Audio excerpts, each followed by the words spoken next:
Waalaikumsalam warahmatullahi wabarakatuh. Hari ini kita akan belajar tentang perusahaan dagang. Sudah ada yang pernah dengar apa itu perusahaan dagang? Dari kata dagang, dari bentuk sepatu dijual lagi dalam bentuk sepatu. Itu namanya perusahaan dagang. Di dalam perusahaan dagang ada beberapa transaksi yang harus kalian ketahui. Yang pertama ada transaksinya itu pembelian barang dagangan. Di suatu usaha perusahaan dagang pasti dia beli barang kan? Nah, pembeliannya ini bisa berupa pembelian tunai, bisa juga pembeliannya secara kredit. Kalau pembelian tunai, misalnya perusahaannya beli tunai, beli barang dagangan dari toko A senilai 1 juta. Apa kira-kira transaksi yang harus dibuat oleh perusahaan itu kalau belinya secara tunai? Kalau beli secara tunai berarti dia mengeluarkan uang kan? Kalau dia mengeluarkan uang berarti apa yang berpengaruh di dalam perusahaan itu? Ya, kasnya akan berkurang. Posisi kasnya kalau dia berkurang di mana? Di kredit. Untuk di debitnya berarti ya pembelian kan? Pembeliannya bertambah, letaknya di debit. Di kreditnya adalah kas.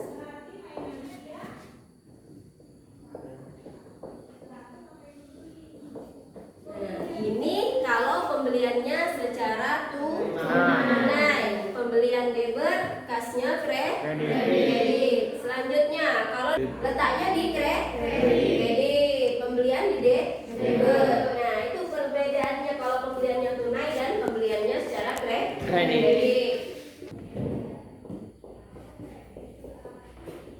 Jelas ya untuk pembelian tunai dan kredit.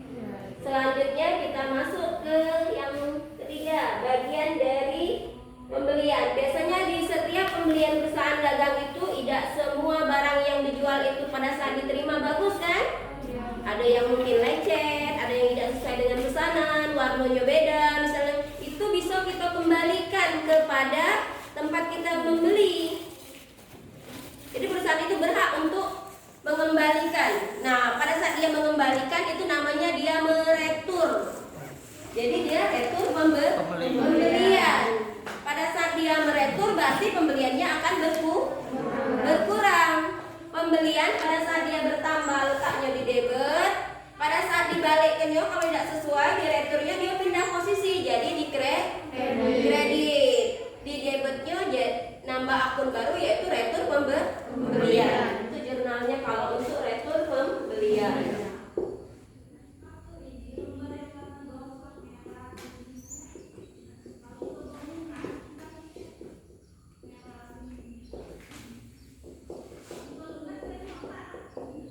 Nah, untuk retur jurnalnya retur pembelian di debit, pembeliannya pindah posisi di kredit. Karena berkurang dibalik ini kan barang yang dibeli itu kalau tidak sesuai pesanan, pengembaliannya itu namanya retur pembelian.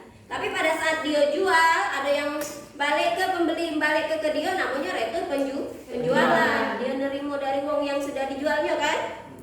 Jadi ada dua nanti di dalam perusahaan dagang. Ada retur pembelian, ada retur penjualan. Sekarang kita bahas pembelian dulu. Yang retur jelas ya? Setelah retur kita bahas ke potongan pembelian. Biasanya kalau kita beli barang, kalau suatu perusahaan itu kalau belinya banyak pasti dapat potongan kan? Nah, potongan ini biasanya ditentukan oleh beberapa syarat dari penjual. Nah, syarat itu ada beberapa. Contohnya ada misalnya kalau syaratnya itu N/30. Ada syaratnya itu N/30, 2/10. Nah, kalau syaratnya N/30 berarti pembayaran harus dilakukan paling lambat 30 hari setelah tanggal pembelian. Kalau syaratnya ini N/30, pembayaran harus dilakukan setelah 30 hari pembelian. Selanjutnya, kalau syaratnya seperti ini N/30, 2/10. N/30 pembayarannya paling lama 30 hari kan? Nah, di bawah 10 hari atau 10 hari dapat potongan 2%. Ini maksudnya. Nah, apabila ada syarat seperti ini, misalnya kita beli barang, kita lihat contoh di buku. Di grup kamu ada di situ transaksi yang terjadi pada toko manis selama bulan Desember 2015. Ada enggak? Di situ transaksi tanggal 1 Desember dibeli barang dagangan dari toko Lili seharga 5 juta dengan syarat 2/10 N/30, fakturnya nomor 01. Berarti pembeliannya itu ada syarat ya. Kalau pembeliannya ada syarat, berarti itu menunjukkan bahwa pembeliannya itu secara kredit. Kalau belinya secara tunai dia tidak pakai syarat, langsung biasanya. Dibeli barang dagangan senilai dengan harga. Nah, itu pembeliannya secara tunai. Kalau pembeliannya ada syarat 2/10 N/30, berarti pembayarannya 30 hari ke depan kan? Terakhirnya, kalau di 10 hari dia bakal dapat potongan 2%. Nah, untuk jurnalnya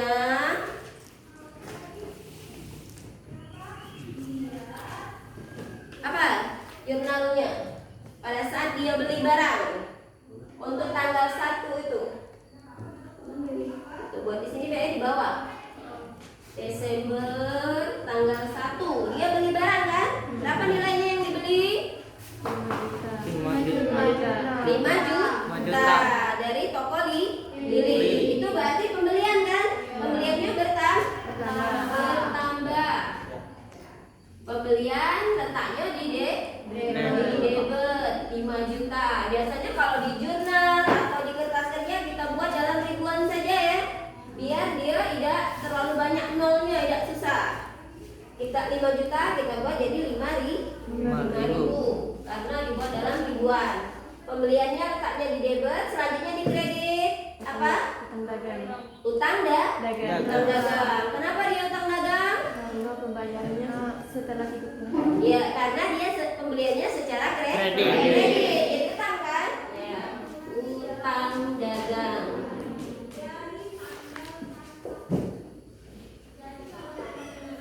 Nah, potongan ini belum terlihat pada saat dia melakukan pembelian. Baru terlihat, baru kita hitung setelah dia melakukan pembayaran. Jadi pada saat pembelian nilainya tetap 5 juta. Selanjutnya kita lihat lagi transaksinya. Transaksi yang berhubungan dengan pembelian tanggal 1 Desember itu transaksi tanggal 7. Iya, dibayar. Tanggal 7 kan? Iya. Itu dibayar kepada toko Lili, faktur pembelian 01 tanggal 1 Desember. BKK nomor 02. BKK itu bukti kas keluar berarti kan? Nah, berarti tanggal 7 dia melakukan pembayaran. Tanggal 7. Nah, di mana dapat potongan. Ada penghapus enggak? 2/10 N/30. Waalaikumsalam. Tanggal 1, tanggal 7 dia bayar.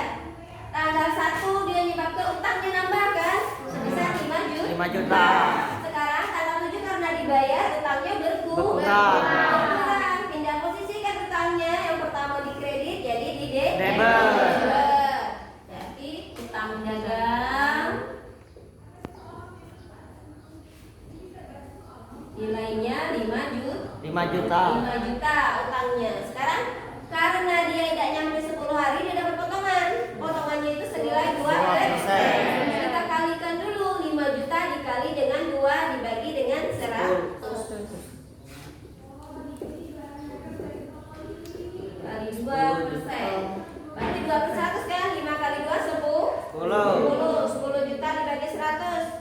Kita buang nolnya 2 kan?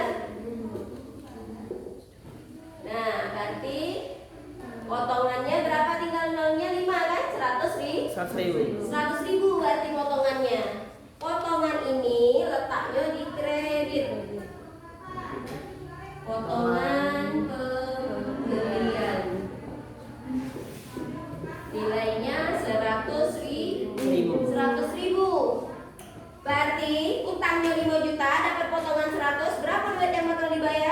4.900.000 itu nilai kasnya. Kas yang bakal dikeluarkan senilai 4.900.000 atau kita buat 4.900 kalau dalam ribuan. Yang ini jadi 100.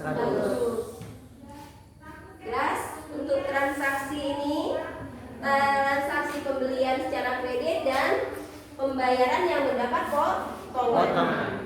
Ini nanti ada namanya jurnal khusus, tapi kita pertama ini belajar jurnal umum dulu. Biasa dia hanya jurnal umum kan kemarin, di pusat dagang dia beda, ada jurnal khusus dia.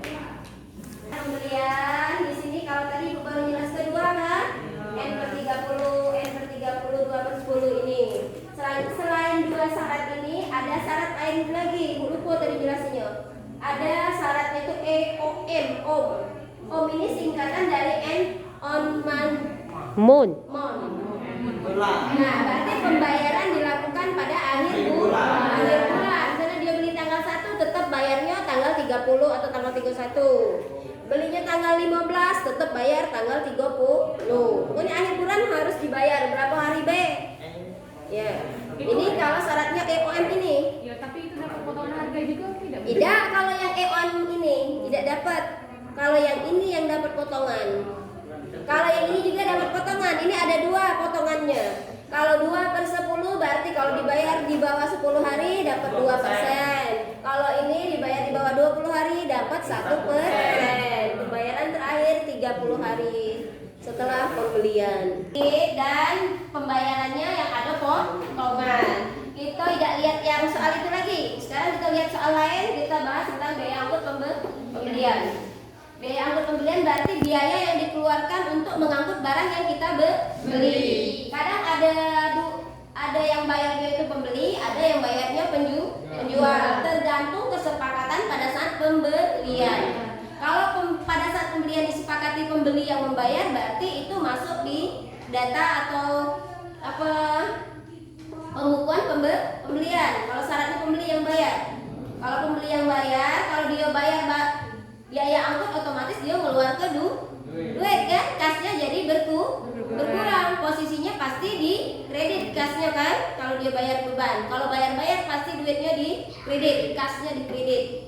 Nah, untuk di debitnya timbul akun biaya angkut pembelian. Ya itu deh. Udah kan?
Dibayar beban angkut atas pembelian barang dagangan tanggal 5 Desember sebesar 50.000. Dia bayar beban angkut kan?